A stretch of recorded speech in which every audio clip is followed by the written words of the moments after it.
I'm so glad to be with you naturopaths because Nature Cure by Lindlar is a set of books that I keep near me at almost all times.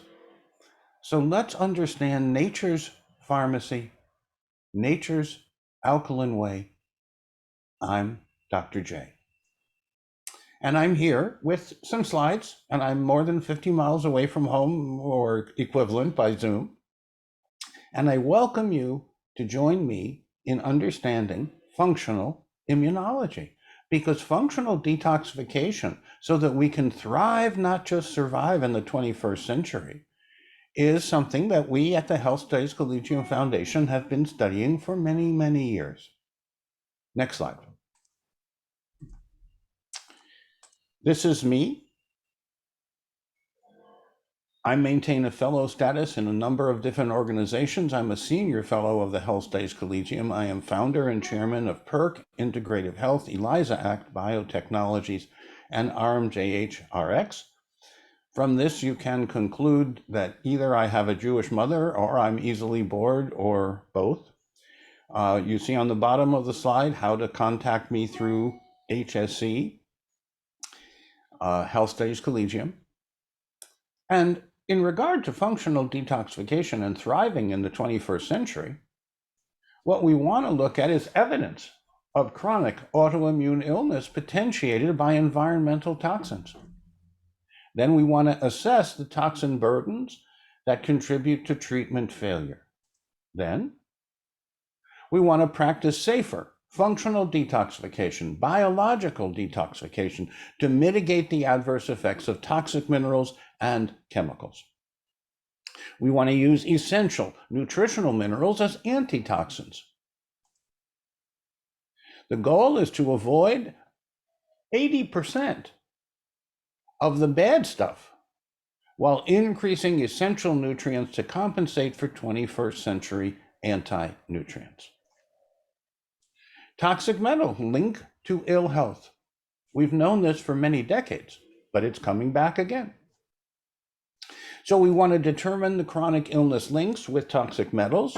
We want to link toxic metals to the accelerated consequences of chronic illness. We want to reduce the chance of treatment failure by assessing body burdens, by practicing safer detoxification, mitigating adverse effects of toxic metals. Get paid for value, experience, and results.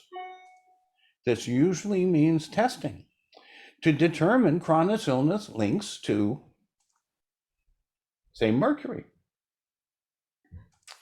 This is the National Academy of Sciences, ATSDR, and EPA all together. More than 60,000 US newborns have developmental impairment, according to the Faroe Island study and other confirmatory studies, but the Seychelles Island study didn't confirm this, having to do with statistics mostly. About 20% of the population has chronic brain and renal damage. 20%. Bioaccumulation, bioconcentration is from 200,000 to 10 million fold over the background. So these mercury compounds, especially when you don't have enough magnesium, bioaccumulate, bioconcentrate. At 1 part per million, at 1 ppm, there are 20,000 molecules per cell. 1 part per million. 100 tons is 2,000 pounds. That means 200,000 pounds. 454 grams per pound. You see how quickly the numbers get very big. And if you look at the right, calculated over a 50-year lifespan, there are 1,513,333 micrograms of mercury for the average person. The synergy among toxic minerals may be 100-fold. So 1 part per million in the blood means 20,000 molecules per cell. Mercury binding constant to active selenium is 10 to the 40th. So mercury takes away selenium. We must take in more selenium to deal with the mercury that we're going to be exposed to. From coal combustion and medical waste, 1.5 million micrograms per lifetime. That's only a 50-year lifetime. If you have an 80 or a 100-year lifetime, it would be double that. So we need to be aware that the toxic metals are present. We want to exclude them when possible. We want to have essential nutrients like selenium and selenomethionine when possible. And now what about POPs, persistent organic pollutants, especially for women of childbearing age, but anyone in regard to metabolic diseases? There are a few references here because these are very profound effects of DDT and DDE, which have been banned for many years, but are still recirculating in the environment. So we need to know where the harm is coming from. We need to reduce it to the extent possible, and we need to get on with thriving in the 21st century. How many people are affected? At least 23 to maybe 50 plus million Americans, 80% women. That may be diagnostic bias. More than 100 diseases, according to the ARDA, the Autoimmune Related Diseases Association. Autoimmunity from different autoimmune diseases has many components: dietary, genetic, infectious, toxic, all overlapping in the area of autoimmune. Autoimmune means tolerance lost. It means self-attack. We want to restore tolerance, and we have a program for doing that. Now, just a moment, I'll let you take a look at this and review this. The adaptive is the backup side. The innate immunity is the always on side. And you see that there's a little overlap with very important T cells, natural killer cells and cytotoxic T cells that very often need to get quantified to find out if the innate anti-cancer mechanisms are working. And I'm sure that you're familiar with these cellular constituents that are so important, from dendritic cells to mast cells and macrophages and on. On the next slide, we're seeing an overburdened immune system in too many people. This means too much defense work and too little repair ability. It means a repair deficit. Repair deficit is what is known as inflammation. Inflammation is repair deficit. So immune dysfunction, there's a critical need to tune up the immune system now. There are many ways of testing, but if you want to measure T cells and you want to measure meaningful B cell responses, you need what's on the right. ELISA ACT, single step, enzyme linked through a kinase in the membrane that allows us to distinguish helpful from harmful B cells and T cells and immune complexes. So you get, in a single step assay, very high precision, less than 3% variance over 4,000 blind split samples. Now, in contrast, the standard serum IgG test, ELISA IgG test in serum, has 5 steps, each of which introduce 3 to 4% variance. So the best you can do is 15 to 20% variance, and you do not get the T cells. You do not get the most important aspect of the delayed immune response, which are T cells that respond without antibodies. And you do get that in the ELISA ACT LRA. So you want LRA. This is the data that shows 4,138 tests, 4,050 matched, 88 did not, 97.6% plus or minus 3%, which means a variability of less than 3%, actually 2.25%. This is over the years 2011 through 2014, consecutive blind split samples, no dropout of data. This was reported at the American Society for Investigative Pathology in 2016. Next slide. What about chelators to remove toxic metals? There is EDTA that will get a little bit of mercury, mostly lead, some aluminum, but not much, some copper if there's excess, but it has high affinity for lead. It's mostly for lead. EGTA is a cousin of EDTA. It prefers calcium, so you don't want to use that. DMSA penetrates the brain, removes the toxic metal via the kidney and the bile, but DMSA alters the mitochondria in unfavorable ways. Then you have DMPS, better at removal from the kidney than DMSA, but no longer an indication allowed by the FDA. Then you have DMSO, mainly for lead. Then you have DFO, desferoxamine, for aluminum and ferric iron, and DTPA for cobalt or other radionuclides. So there are a lot of chelators out there, but I'm going to talk about D-penicillamine.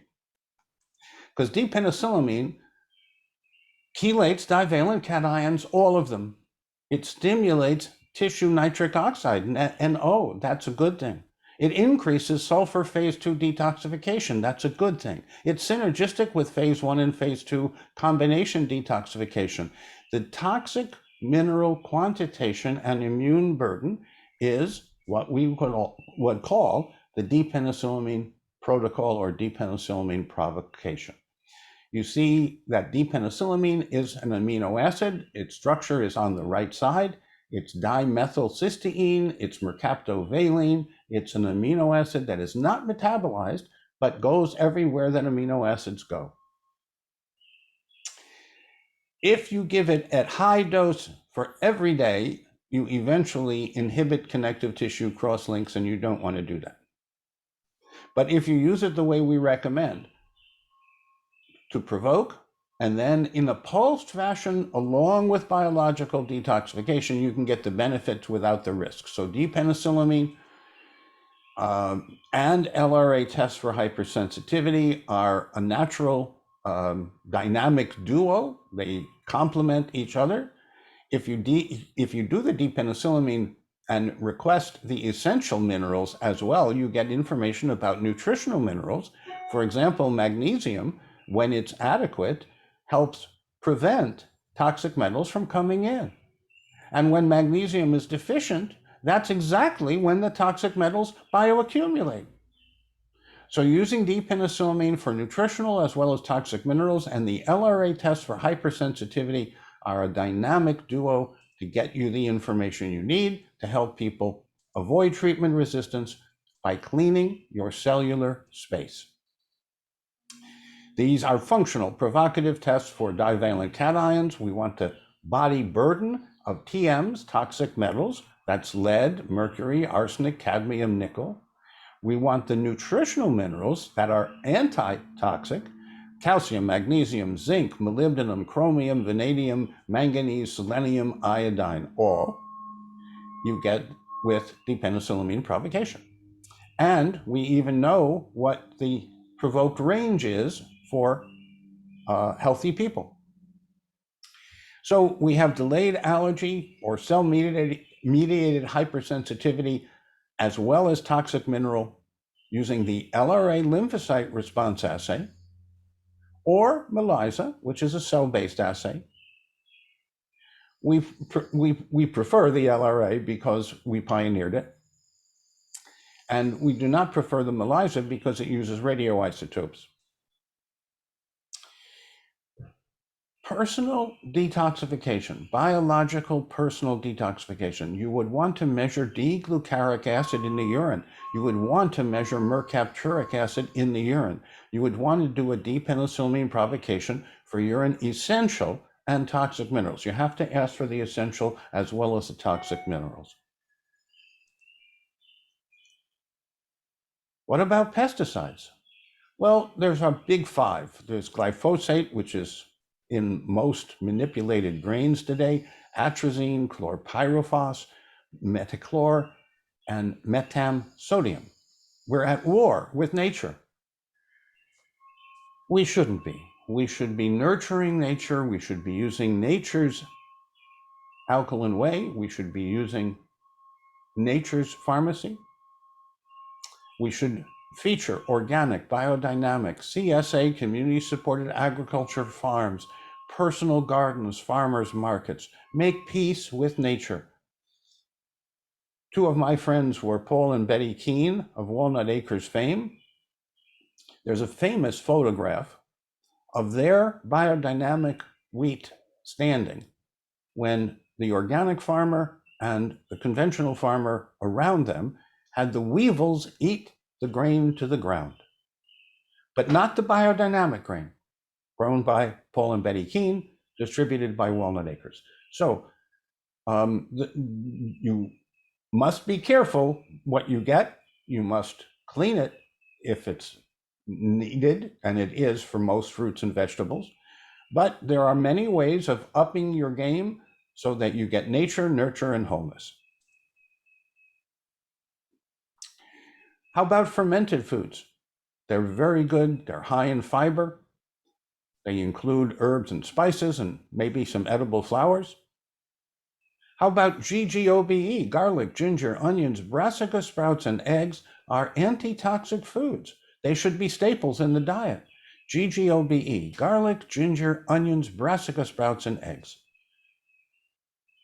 Make whole food combos. Make combinations of whole foods that are yummy, have lots of organic spices without toxic minerals. On the right, you see an example of today's resurrection of Thomas Jefferson's vegetable garden in Monticello, Virginia. I, like Thomas Jefferson, am a grieving optimist. That's why I put this photo in. Next slide. You want pure water, and you want to be well hydrated. You want, if possible, to get an artisan well or spring water or multi-filtered water. Boiled, maybe. Traditional filter, maybe. Bottom line, mineral rich. You want a hard water that is full of minerals, especially magnesium and maybe potassium, but lots of minerals, good for you. Have water and herbal beverages galore. Start each meal with something wet and warm. The toxic home is really intoxicated and can be reduced. You can reduce the volatile organic compounds, the VOCs, from carpeting and particle board by using more traditional materials. You can reduce pesticides from household pest sprays. You can reduce mold and other fungal contaminants, toxins, from contaminated air conditioning and dampness in the walls of the buildings. You can reduce phthalates and PVC, polyvinyl chloride, by reducing plastic wrap and plastic storage bottles. Use glass and ceramic and wood and natural fibers. You can reduce dioxins by reducing animal intake, reducing dairy, cow dairy, eggs, and meat. You can reduce heavy metals in the water, in dental amalgams, in antiperspirants by choosing more wisely. You can reduce the polybrominated diphenyl ethers that come from the furniture and the fire retardants that are not really needed, or from carpeting. Chloroform, methylene chloride in the air and the drinking water are toxins. Get used to it. They're going to be there. What are we going to do to up our game of the essential nutrients? How to avoid home toxins. Have a no shoes policy in the house. There is value in walking bare feet. Have outside clothes and indoor attire.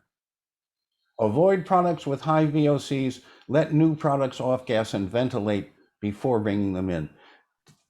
Choose natural, non-toxic weed killers. Check air filters and dampness sources. Maintain a humidity of about 40%. An RH, relative humidity of about 40%, will keep you well comfortable and not allow mold to grow. Go phthalate free. Look for recycling number 3 or a V for PVC products. Water filters, avoid treated wood and Teflon. Avoid flame retardants, PFOS, and related stuff. Now, what do you use? Traditional soap removes germs. Natural, no SLS or chemicals. Baking soda, it's a mild abrasive, it's a natural deodorizer. Vinegar, great for lifting hard water stains and for lifting certain toxins off the surface of foods. Peroxide, H2O2, is a powerful disinfectant. Typically 3 to 6% peroxide would be used. Ethanol, vodka, is a potent deodorizer. Other grain alcohols disinfect as well. How about heat? Boiling water kills or inactivates viruses, bacteria, and protozoa. How about light? UVC disinfects, but should not be on when you're in the room. It should be on when you're not in the room. Probiotics crowd out pathogens. Bacillus strains and Staph aureus exist because of antibiotic treatment that has made a wasteland of the microbiomes. Microbiome on the skin, microbiome in the body. What you need is to remove toxic metals. Ascorbate, about 10 micrograms of toxic mineral per gram of ascorbate.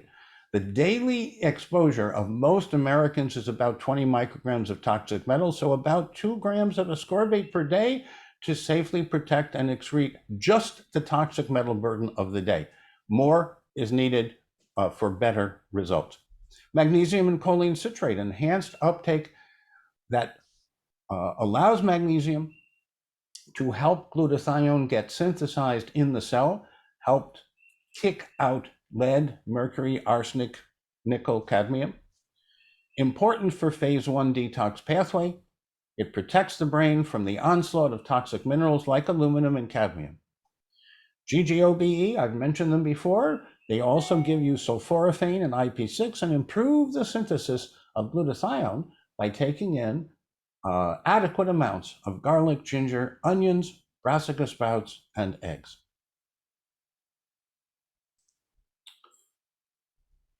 I've said it before, I'll say it again. We must make staples out of condiments and condiments out of staples. If you're going to have garlic, have a whole bulb of garlic. You might want to roast it. It comes out like custard. You might have a some-sized piece of ginger per person. That will make the dinner very ginger rich. You might have onions. I like shallots or red onions, as shown here. All sprouts are good. Broccoli sprouts are the best. Talali at Johns Hopkins has done enormous service showing how beneficial broccoli sprouts, brassica sprouts are. And then eggs. I favor duck eggs or goose eggs. If you can get organic or biodynamic chicken eggs, that's fine. If you get quail eggs, they are lovely. But be careful of chicken eggs and of chicken in general. Too much arsenic in the eggs, too much arsenic in the chicken. And what about rice?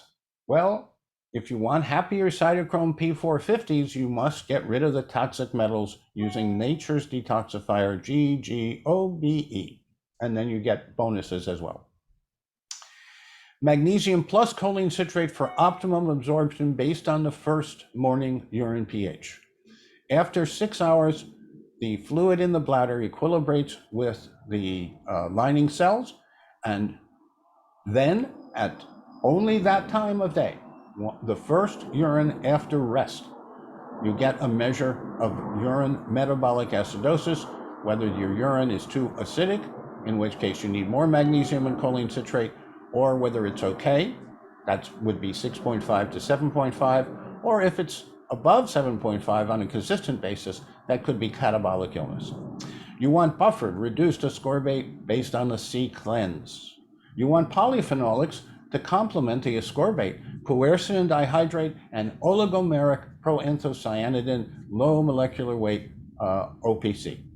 You want carnitine, but in the fumarate form, micellized in a soft gel. You want vitamin D3, sufficient to maintain the vitamin D level at 50 to 80 nanograms per ml.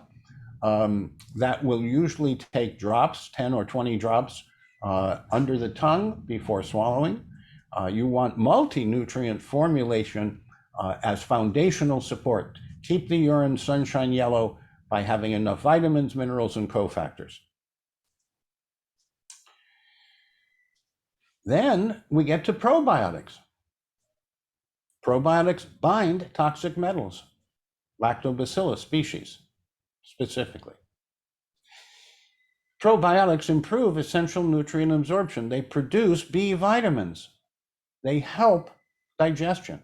They reduce antibiotic-resistant bacterial growth. They influence removal of xenobiotics from the body. They are natural probiotic detoxifiers. Now, regardless of their origin, soil bacteria are best in the soil. They're best avoided. They're not native to the human gut. There is a risk of infection or hypersensitivity. Here is a picture. I think this is the Stony Brook watershed, but this is a garden. It is a garden of wildflowers, mostly edible flowers. And for functional detoxification, physiology first gives you better outcomes. So, the alkaline whey diet reduces toxic minerals. Nature's alkaline whey and nature's pharmacy. You want mineral-rich broths and soups and juices and water as a beverage of choice. You want fluids, at least 3 quarts a day, maybe targeting now 4 quarts a day to wash toxins out.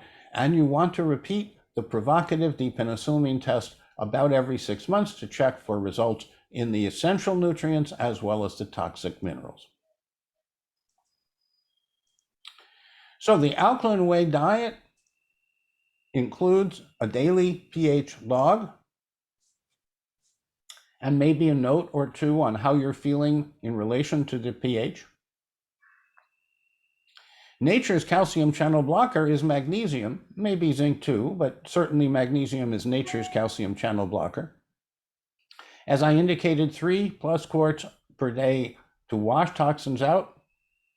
You want therapeutic amounts of antioxidants, flavonoids and flavanols, quercetin dihydrate, soluble OPC, 1 to 20 grams a day. You'd be surprised how much polyphenolics you need to complement the ascorbate you're taking.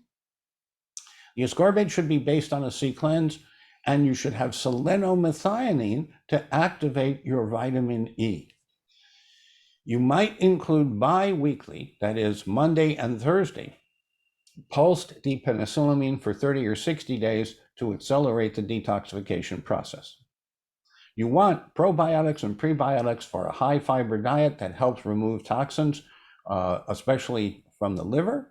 You want to enhance phase 2 detoxification, cysteine, methionine, and glutathione, GGOBE from natural sources. You want to add a chelator like depenicillamine if needed. You want to enhance antioxidant repair and reduce free radical damage. You want to clinically help arthritic, cardiovascular, RSD, fibromyalgia, CFIDs, macular degeneration, and other chronic inflammatory conditions. And very often these come together.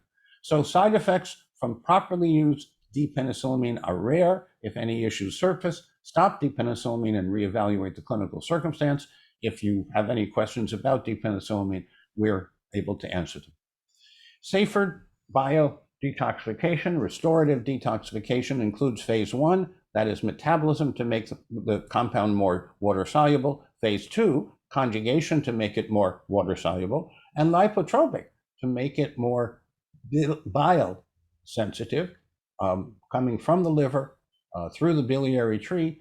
You want phosphatidylcholine to enhance the solubility of phase 3 lipotropic detoxification.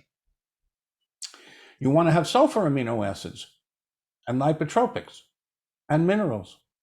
You want to have omega-3 good fats, EPA and DHA. You need the active EPA and DHA, you need both. You need EPA for body and brain, DHA for brain and body, you need both. Buffered ascorbates must be fully buffered, fully reduced nature's ascorbate. You want prebiotics, probiotics, and symbiotics. Symbiotics are recycled glutamine. You want to detoxify and build glutathione, which is radioprotective, but glutathione is made inside the cells. Glutathione is not taken up by cells. So you want to have sulfur-containing amino acids like cysteine and cysteine. You want to have methionine in balance with homocysteine. You want to boost immune function, neutralize cell acid, and healthy methylation and transport. All of this is nature's alkaline way when you have sufficient lipotropics, minerals, and sulfur amino acids. You want to beat oxidative stress. You want to use a micellized soft gel with silymarin, mix natural carotenoids, tocopherols, CoQ10, and D3. This protects and repairs the liver, also the spleen and kidney. You want EPA and DHA, you need both of them. They should be distilled under nitrogen to protect them from air oxidation. They are fat-soluble toxins removed by distillation under nitrogen. You remove mercury and the lead and the other toxic minerals. You concentrate the EPA, DHA. You restore cell membrane flexibility. Toxic minerals are gone. Magnesium protects EFAs in transit. So magnesium is actually an antioxidant that protects essential fats when they're in LDL transit. With regard to L-ascorbate, it should be 100% reduced and buffered. It repairs and renews better than any other ascorbate. Vitamin C from commercial sources is mostly damaged. Fully reduced, fully buffered L-ascorbate is nature's ascorbate. It is the universal maternal antioxidant that recycles all other antioxidants, so you need more of it today than ever before. We want to pump the toxins out more safely using ascorbate. 1 gram of ascorbate, which is 1,000,000 micrograms, can bind about 10 micrograms of toxic metal per gram of ascorbate. Daily toxic metal exposure would require at least 2 grams of ascorbate to safely protect and excrete the toxic metal load that you get every day. Now, what about ascorbate calibration or C-cleanse? There are cases where you need probiotics, recycled glutamine, magnesium, and choline citrate, and polyphenolics before the cleanse. If you're healthy, a half a teaspoon every 15 minutes. If you're moderately ill, 1 teaspoon every 15 minutes. If you're chronically ill, 2 teaspoons, which is 6 grams every 15 minutes. That's 24 grams an hour. Most people will cleanse within a few hours. You want to be able to do the cleanse quickly and efficiently. You want to get a clean endpoint based on how healthy, moderately ill, or chronically ill you are. Occasionally, people need a lot of ascorbate to cleanse. We can talk about that through the PIH Academy. Here you see some data. On the next slide, we'll make it colorful. You see the yellow, that's the asymptomatic people. They cleanse on 4 or 5 grams. Orange, minimal symptoms. They cleanse on 5 to 10 grams. Let's go back. Green is 80% of people. And then there are some people who cleanse on more than 150 grams. They're in the red zone. We can talk about why that is and how to help them recover from survival mode to thrival mode. Next slide. Here you see Julian Seifter, Sam Seifter's son, an expert in metabolic acidosis. He is one of the sources that we rely on to show that after 6 or more hours of rest, the fluid equilibrates with the GU tract lining cells, clinically a useful assessment of metabolic acidosis risk and intracellular mineral potassium and magnesium. And this is New England Journal of Medicine, etc. Now then there's Sigurd Andersen. This is a man who in his 90s was still sailing in Copenhagen Bay. He did over 100,000 people with arterial and or venous blood gases, and he produced some maps, some acid alkaline maps. What you really want to see here is the small area of N for normal and the big areas of abnormal, especially up and to the left metabolic acidosis. Sigurd Andersen allows you to measure venous blood gases, which are easier to do than arterial and recommended in the clinic, but you must measure the specimen quickly in a machine that allows you to measure bicarbonate, CO2, probably also ionized calcium and ionized magnesium.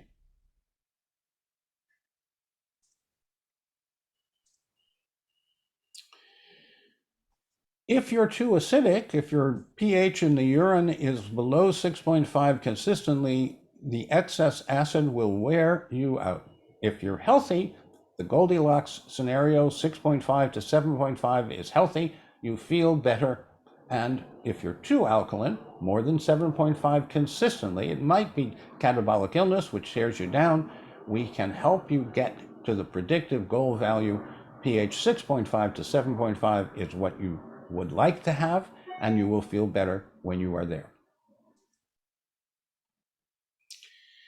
Metabolic acidosis will wear you out. Catabolic illness and ammonia loss will wear you down. You want to be in the Goldilocks just right zone, 6.5 to 7.5 pH, using the nature's alkaline way, using magnesium and choline citrate to help you get there.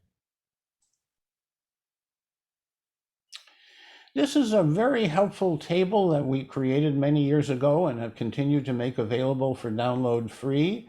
You want to have 80% of what you eat be more alkaline during recovery and about 60% to maintain good health. That's the right side of this table. And you can have a little bit of what's on the left, but less than 20% would be recommended to recover. Magnesium uptake is enhanced with choline citrate. We recommend 440 to 880 milligrams per day of elemental magnesium. Magnesium displaces toxic minerals, that is, helps the body get rid of toxic metals. It protects fats in transit. It does a lot of things like activate ATP and activate enzymes that depend upon magnesium. Choline becomes acetylcholine, becomes cholinergic bile. Citrate energizes and alkalizes the body. You see on the right the periodic table. You see magnesium as what it is. It is an essential mineral. It is nature's calcium channel blocker. It soothes what calcium activates. Next slide. Oh, pro-repair, pro-detox nutrients. Personal C cleanse, only 100% L-ascorbate, fully reduced and buffered, as you find it in food, but also in quality supplements.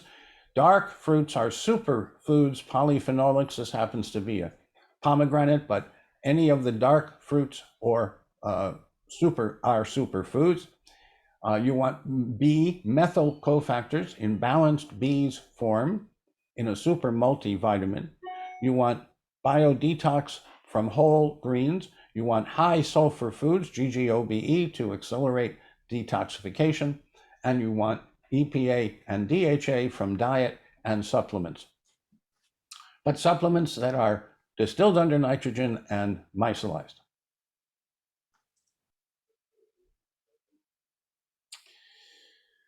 A good night's rest literally clears the mind. Somebody said that. Hormone disruptors affect the normal hormone cycle necessary for sleep. I said that. Green light meditation is recommended to help the pineal gland get the signals from the retina that green is okay. Green is harmonizing. You should be aware that if you get restorative sleep, you increase oxidative stress, sperm function, brain nervous system, and immune dysfunction. Turn off the Wi-Fi at night. Do not have a phone near your head. In fact, I recommend that you have all devices removed from your bedroom so that you can sleep.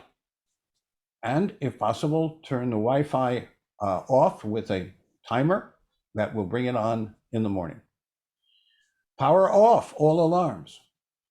Use dichromatic lights, no bright lights. Use a green bulb, 150 watt par 38 dichro that reaches the pineal gland via the retina and harmonizes and calms the pineal gland that too often is distressed today. Green dichromatic light harmonizes, calms, and supports the pineal gland, promotes restorative sleep, improves digestion, biodetoxification, and stress busting. Better sleep, better concentration, better perception. Green like the forest. May be used ad lib. At least 20 minutes twice a day, but more is welcome of the green dichromatic light. Before bed, consider a salt and soda bath. Half cup each of Epsom salts and baking soda, maybe with some aromatic oils, maybe with some emollients to keep your skin well oiled, but healthy oiled. Abdominal breathing for 5 minutes, diaphragmatic breathing, meditation for 15 minutes. No caffeine, too many heavy metals, causes glucose insulin imbalance. You want tryptophan, magnesium, vitamin B6, and adrenal support. Very often when you're not sleeping, it's because your adrenal glands are up at night.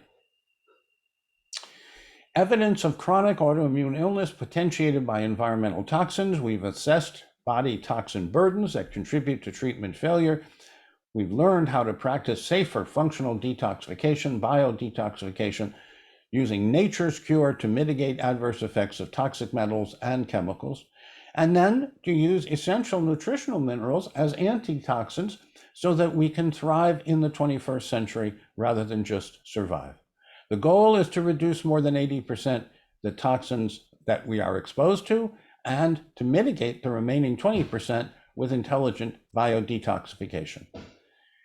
We've spent a few minutes. The Health Studies Collegium Foundation has brought you this functional detoxification, How to Thrive in the 21st Century. We have a book by that title, and we urge you to look into the science of thriving in the 21st century. I'm Russ Jaffe, Dr. J. I'm here as an advocate for Nature's Alkaline Way and for Nature's Pharmacy. I come in peace, but I really do love natural care and nature cure. I'm a reformed internist and biochemist, but I find much support in the natural way of treating chronic illness and learning how to thrive in the 21st century. Thanks for listening.